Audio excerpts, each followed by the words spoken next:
رحمۃ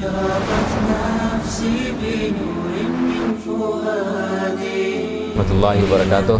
آج میں نے ماشاءاللہ جامعہ صدیقیہ کا دورہ کیا، مولانا منظور مینگل صاحب سے ملاقات ہوئی، علماء سے ملاقات ہوئی اور طلباء سے ملاقاتیں ہوئی، اور جو چیز میں نے دیکھی، جو مختلف چیزیں ہیں،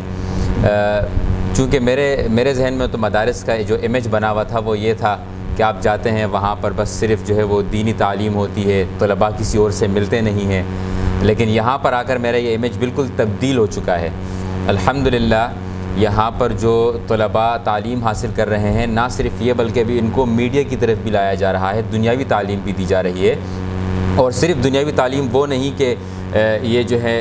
انگلش بول لیں یا کسی سے بات کر لیں، بلکہ انٹرنیشنل ریلیشنز کے بارے میں ان کو بتایا جا رہا ہے، ان کو یہ بتایا جا رہا ہے کس طریقے سے کیمرے کو فیس کیا جاتا ہے، کس طریقے سے کالم نگاری کی جاتی ہے، کیونکہ میرے یہ ذاتی یہ ایکسپیرینس ہے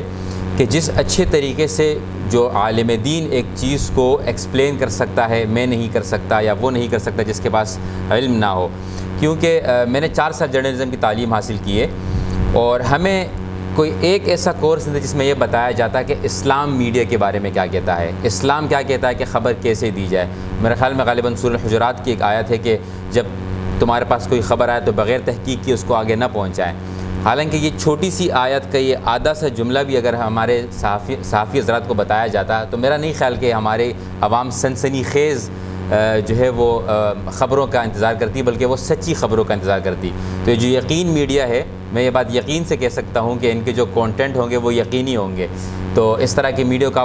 ان کو فوکس کریں، ان کو فالو کریں، اور میں امید کرتا ہوں کہ انشاءاللہ وہ کانٹینٹ آپ کو دیکھنے کو ملے گا جو کہ سچا بھی ہوگا اور جس سے مجھے اور آپ کو کچھ سیکھنے کو بھی ملے گا۔ یہ وہ کانٹینٹ نہیں ہوگا جو کہ ایک دوسرے کی ریس میں لگ کے ایک دوسرے سے TRP حاصل کرنے کے لیے جھوٹی خبریں چلائی جاتی ہیں۔ میں امید کرتا ہوں کہ آپ لوگ ان کو فالو کریں گے۔ Thank you very much.